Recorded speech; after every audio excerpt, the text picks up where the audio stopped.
A lot of cannibalism, a lot of pedophiles. When you were working there was cannibalism? Yes. In what regard? As far as killing people, putting the meat in spaghetti, bodies found in freezers, in their yards, skin hanging up. It was really uncomfortable. And those were the people you were treating? Yes. Working to treat? Yes. As somebody that worked at Central State, you believe that there are things that happened there in the past that they really don't want to talk about and never really recorded? Yes. And nowadays those buildings are shut down? Yes, all of them. How does that make you feel to see that? Relief. Really? Yes. For what reason? I don't have to go back in there. A couple of months ago, I visited the Central State Hospital in Milledgeville, Georgia. This is a massive complex of abandoned buildings with over 200 buildings in the campus, almost all of which are abandoned. Now, at the peak of its popularity and its usage, Central State Asylum, which was built in 1842, housed over 12,000 patients. Now, obviously, a lot of the people that worked at Central State tried to cure people, but as you know, back in the day, a lot of times there was abuse. There was rampant bad behavior on the behalf of nurses and people that worked at these facilities, in addition to the practices that went on in these asylums. People were lobotomized. People were placed in rooms with no windows. People were subjected to terrible experimental procedures to try and cure this insanity, obviously none of which ever worked. It's the pictures of the patients in these asylums that continue to haunt me, even to this day. Now, what's interesting is, when we first arrived, we interviewed a councilman from the local district who told us about how Central State served people so well, so kindly, but he didn't go into the abuse that happened there at all. I couldn't get him to talk about it. The only mention of some sort of malpractice came in the form of him telling me the story of the cemetery on property, where there are over 20,000 people buried in unmarked graves. All they have left is a number. They don't even have the names of these people that are buried there. But when we were leaving the cemetery after shooting this shot right here, I came across a woman sitting in the gazebo in the cemetery in scrubs. And what she told me would shock me, and I'm sure it's going to shock you. Buckle up. This interview is explosive. I'm just going to ask you a couple questions. You can talk as much as you'd like. Okay. It's up to you. No problem. So, why don't you just introduce yourself first? I'm Roy. Yeah. Okay, All right, my name is Tracy Towery. I am from Milledgeville, Georgia. Can I have you do that one more time since I was talking? Oh, sure. My name is Tracy Towery. I am from Milledgeville, Georgia. I am 34 years old. 42. God almighty, I am so sorry. So, what do you do right now as a job? That's how we started our conversation. All right, here at this building, Bostic, I do dietary, or sometimes I am on the floor as a correctional officer. And what is the facility? It is Bostic Nursing Center. It is where they house, used to be prisoners. It could be anywhere from criminally insane, people on parole. They can't be released because loved ones are deceased and they can't get out of the system, so we house them here. And what's the environment like in there nowadays? With the coronavirus, everybody is on lockdown. They are no longer to have visitors. They can't leave the building. Normally their curfew is about 12, so everybody stays on their own ward. Some days are good, some days are bad because they're cooped up. I mean, it could be anywhere from a smell to a noise to another resident fighting, and they just all get into it. Kind of high stress? Yes, very. It really is, because nobody could go anywhere. They are in a long hallway. That's all they have. But you told us before also that you used to work at Central State in some of the buildings? Yes, I worked at Central State. I was in the Craig Center. That's for children. It could be from an accident where they choked on something. Now they're not mobile. Some of them, the littler children, there was one in there that the mom put bleach in the milk and thought it would kill the baby because she was 16, but they're usually a vegetable. So the Craig Center is mostly children. I was in the Allen building. That's criminally insane. Anywhere from, they could be in a room with just a slot for the trays, or they could actually be in a cage where they could be watched.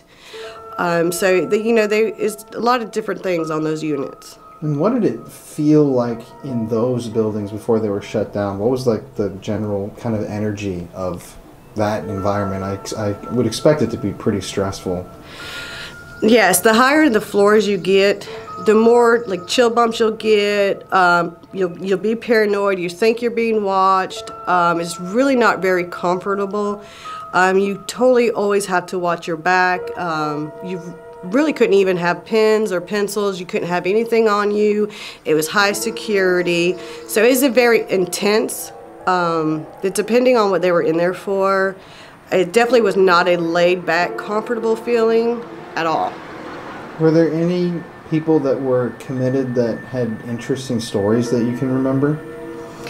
It's almost like the movie Hannibal Lecter. You know, he was in there.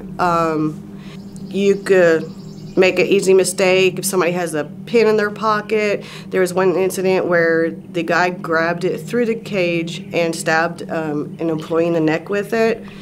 A lot of cannibalism was in there. A lot of pedophiles were in there. Basically, that's about it, really. When you were working there was cannibalism? Yes. In what regard? As far as killing people, putting the meat in spaghetti, bodies found in freezers, in their yards, skin hanging up. It was really uncomfortable. And those were the people you were treating? Yes. Working to treat? Yes. What were they like? Were they somewhat normal, or were they kind of keep you on edge? They keep you on edge. Just the way they look at you, the way they talk, it really made you nervous. Was it a general kind of sense of stress between employees? Like it was kind of known to be just a high, stressful environment to work in those buildings? Yes, absolutely. But you enjoyed it? I did enjoy. I try to help who I can help. There's some that you really can't, but at least you could offer a word of kindness or treat them with respect. I've always liked risky jobs, I guess you could say. And nowadays those buildings are shut down? Yes, all of them. How does that make you feel to see that? Relief. Really? Yes. For what reason? I don't have to go back in there. Really? I don't have to work night shift. I work night shift. So it's a whole different thing when everything's quiet and the stuff that went on there. You know, people were getting killed, people were getting mistreated. It was a very scary atmosphere at night. In the Allen building? Yes. At night, there's not as many people as there is day shift, so you really have to watch out for your well-being. You always heard something. There was always something around the corner, always something calling your name, or felt like you're being followed. It was very stressful. So, speaking of energy kind of imprinting and whatnot, can you kind of maybe start out with your story about the thing following you home and your paranormal experiences in those buildings? Sure. I've always been fascinated by it. I was always curious because you hear it so often, but if you don't, see it yourself, you always laugh and think, okay, these people are crazy. So me and a friend of mine went in there on Halloween. We had badges to get in. The other floors, of course, you think you hear doors creaking, footsteps, you're basic. The higher you went, and the chair was actually on the 3rd floor. Can we, real quick too, can you explain what building you're talking about? Oh, of course. It's the Allen building on Central State grounds. It's right next to the Green building. The higher you get up, the more your body lets you know something is not right. You know, it's the tightness of breathing, your hands start sweating, and it's different and it's hard to breathe. It's so strong. The air is very heavy. We were going down the hallway, about the 3rd door in, the light started flickering. You could hear the generator like it was starting. The static electricity you could hear, and it sounded like when somebody was in there because their body jerked. That's what it sounded like, and the light started flickering. So we went forward, our mind really couldn't process what just happened, so we stepped back. At that time, we didn't see anything, but you could smell smoke. It was a really foul smell. So, of course, we ran out of there really quick to gather our thoughts to see what happened. But as we run down floors, it's almost like you hear prisoners scream, like cups being cleaned on the bars. After that, we were in the parking lot probably a good 30 minutes just looking at each other to figure out what in the world just happened. Did we see what we seen? So we all parted ways. I had went home. Took a shower, made sure my kids were getting ready for their stuff for school and homework. When I went in the shower, I lay down in the bed. I was very uncomfortable as far as laying there. I tried to close my eyes. So when I opened my eyes, above the door frame, it was almost like a gargoyle-looking creature. His arms were backwards, his legs were backwards, like almost like holding on to the door frame in the corner of the wall. I remember specifically, it was gray, you could see the dark, but when it opened its eyes, it was almost like a reddish orange color. You could definitely feel you were in danger. So I had left my room, running down the hall to check on my kids because I really wasn't sure what was going on. The kids were fine. When I was working my way back through the living room, I had a satellite, so it's not going to cut on by itself. The TV would come on, it would just be nothing but blue, so I would turn it back off. By the time I got in my room, it had turned itself back on. So I just unplugged it. In my kitchen, for some odd reason, there's a big mirror in the kitchen, which my bedroom was connected to the kitchen. You could see a black shadow. I could definitely tell he was wearing like a top hat, just standing there. I had tried to go in my room, could not unlock my door. So I went to my youngest son's room to check on him because he was a baby at the time. I could not get into his room. So being in the military, being correctional officer, I did get my gun out because I was really going to shoot the doorknobs off because I did not know what was going on. So when I reached up to point at the doorknob, all the doors had opened, and that was about it for that part. You know, you're normal, you're hearing laughing, you think you're hearing kids. We have got on recording different type of growls. So we ended up having to leave that house. Couldn't get nobody to come into it. They knew the history of it. We couldn't get no help, so I moved me and my children out of there for our safety. Wow. And just to clarify, that building at the beginning of the story, we talked before the interview, is still there, and it's an old prison building. Yes. Yes, it's on Highway 22, right next to Wattaboo Williams Park in Milledgeville. And that's where you were that night. How did it feel just to see that? It was, just because it was part of history, it was a little bit of excitement, but very uncomfortable. Can you also talk about the kind of devices that are left in the museum at Central State? Because we didn't really get to cover those yet. Okay, sure. Nobody really understood mental illness back then. So they had different devices that they would put them in to punish them. There is a wooden box that has just holes. It's enough for you to be in the fetal position. That's about it. If they continue to scream or misbehave, they had the same type of box, but it had spikes on it. They have the table there where they did electric shock to see if they can't make people better. They have, it looks like a coffin, but all you have is the eyes, where you can see the eyes. They'd put them in there. In that building, it's alone. The only really thing you get is like the smell of urine and feces because they were left in there for, you know, days or maybe a couple of hours. A lot of them didn't really have clothing on. They was just in halls. I mean, it was really sad, but they didn't understand mental illness, and they tried to torture them to see if they could get them to be better. How did they really treat people at Central State back in the day? Was it like that, where they were kind of bound most of the time. Yes. It's kind of the sad, classic asylum, almost like an East Coast. Yes, they did have restraints put on them. They were a lot of abuse because a lot of nurses understaffed. They would really abuse them and hit them. They would punish them by not feeding them. It really was sad. And did you ever hear of any abuse when you worked there?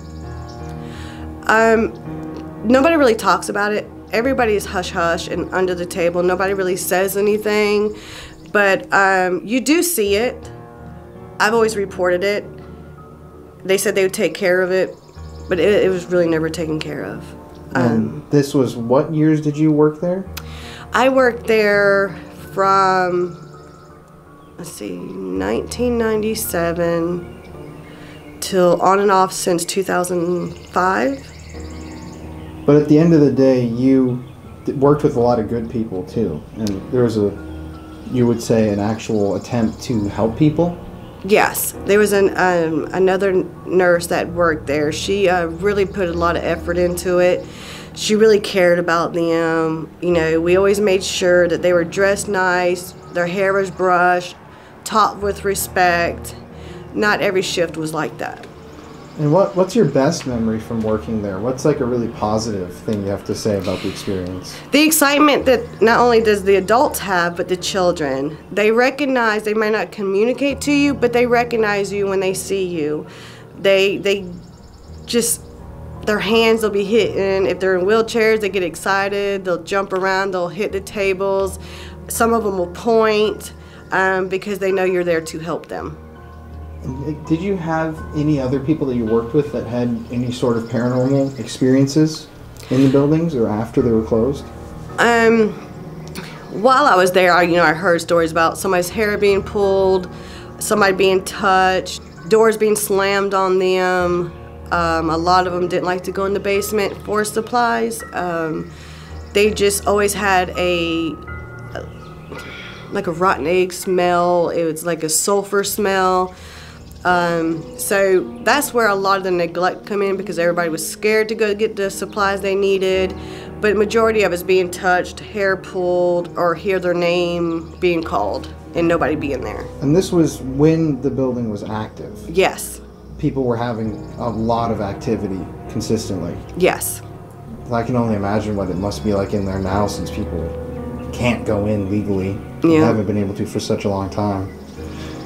Anything else? Any other stories you can share about? I'm really interested also in your experience working there, because I really haven't gotten to talk to anybody that has actually worked in a place like this. Is there any other stories or just strange or kind of interesting things that happened while you worked there that you can remember? Before the end of the shift, we do a walkthrough to make sure everybody's where they're supposed to be.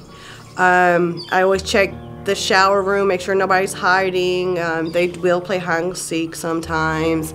You can walk through there. The water will sometimes turn on you. You'll be yelled at to get out. And it's so close, it's almost like you could feel the breath in your face telling you to get out. This is my home. You could be in the cafeteria sometimes. Then they had gas stove. A lot of everything was on gas. Sometimes it will be on, or it will come on when you're walking there. Trays will fall on the floor. People serving, you put your spoons, you get everything ready. They'll fly across the room. Refrigerator will open. You come in, glass will be everywhere, plates will be everywhere, broken. It's almost like somebody took their hand and just went down the top of the serving thing. Glasses will break. Sometimes the resident may be drinking something, and it has been where it has busted in one of their hands. Toilets being flushed, names being called. This really about it as far as I have personally seen. Wow, but I mean, that's like an insane amount of activity. Yes, it's Seems really like bad.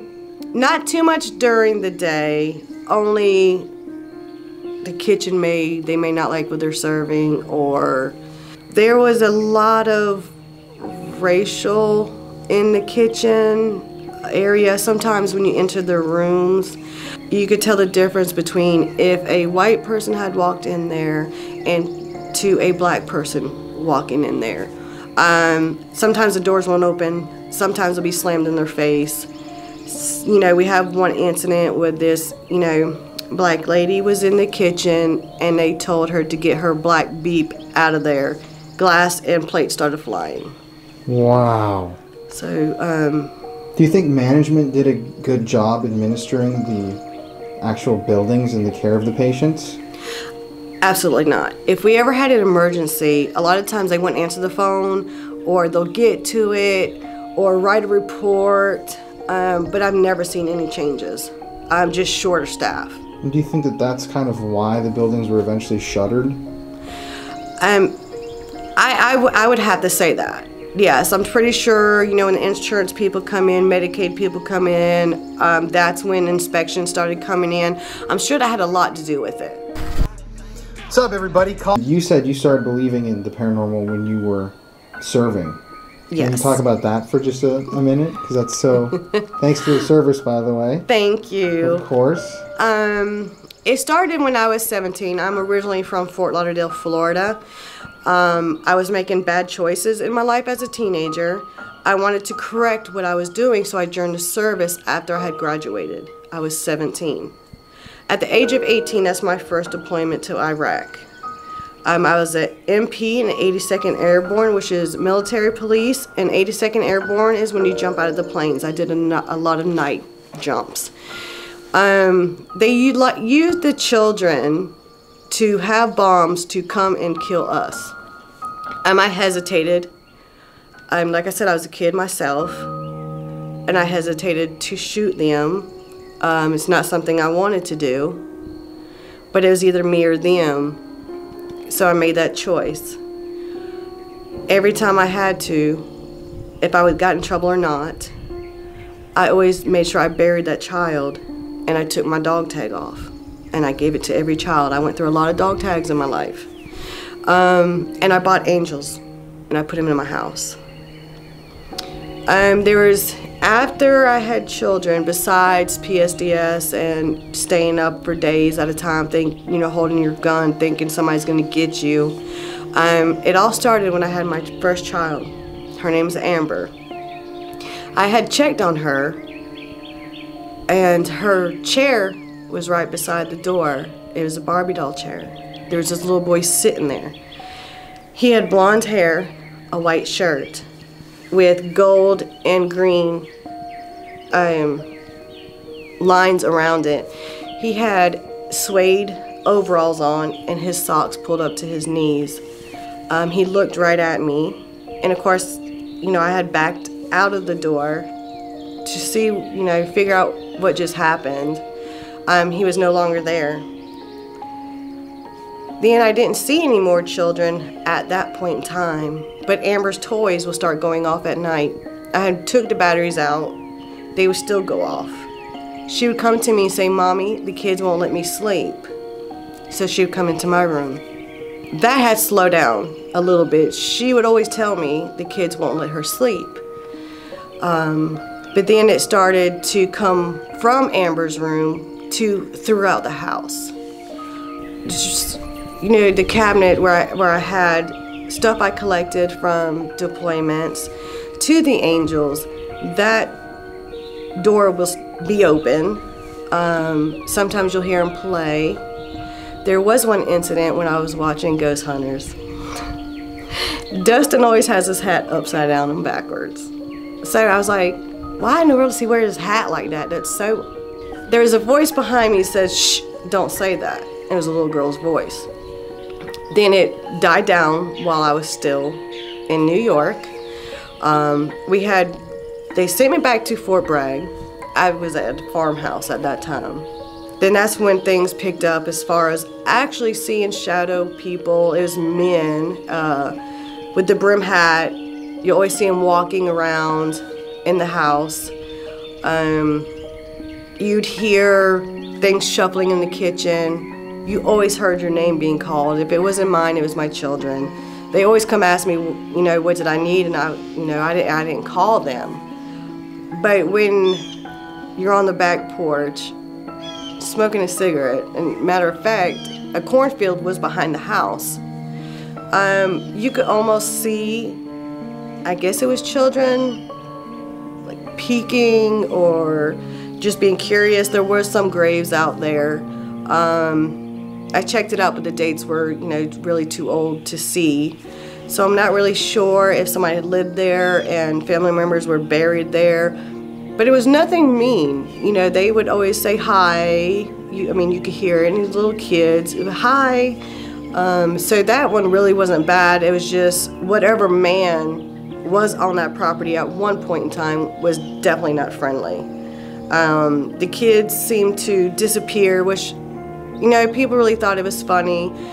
But I knew they were children. They would tug on your pants. It really never scared me. So I treated them like they were my own children. I would sit there and read books to my kids, and I always tell them to come join, sit down, and read books. But the atmosphere will change if whoever that gentleman was, even if it was human, you could tell the difference of the atmosphere because you almost couldn't breathe. It's almost like having asthma. And you could tell the kids would leave just like that. And you wouldn't hear anything from them for a little bit. Wow. So paranormal activity has really kind of followed you. Yes, and I really have not been able to find out why. My daughter can actually see people. She's told me that, in the front yard, we have chairs out, like camping chairs. That there'll be gentlemen sitting there. There's one incident where she said that he had a red hat on, blue jeans, with a white shirt on, and his last name was Smith. She says she sees him sitting in the front yard. So I'm not really sure if it's my daughter that brings them or, they're connected to her. It has been very interesting. It's been very exciting. You never know what's going to happen from one day to the next. So, as somebody that worked at Central State, you believe that there are things that happened there in the past that they really don't want to talk about and never really recorded? Yes. They've closed it out, so much hush-hush. Nobody knows nothing. Nobody wants to say anything. So you really can't get anybody from the small town to talk about it. But I don't mind. I know what I've seen. I know how I felt. There's no reason to be scared of it. Share your experiences because some people might think people are going to think they're crazy or laugh at them. But it's really not like that. I try to get people to open up and talk to them because you can almost tell the difference in their face. Something's wrong. Something happened. And you think that people are kind of afraid to talk about what they experienced because it was such a big employer? Yeah. You didn't want it to get back to the main people. You definitely didn't want to talk about it because at that point in time, like you said, it was the main thing here in Georgia was Central State Hospital. You didn't want to lose your job. You didn't want nobody to think you're crazy. You just kept everything to yourself. And you definitely couldn't talk about Central State outside of work. You signed papers, waivers, everything. You did not say anything. And you would definitely consider Central State to be haunted? Absolutely. Guaranteed. Well, great. Is there anything else you'd like to add? My hand is literally going numb. That was such a good interview.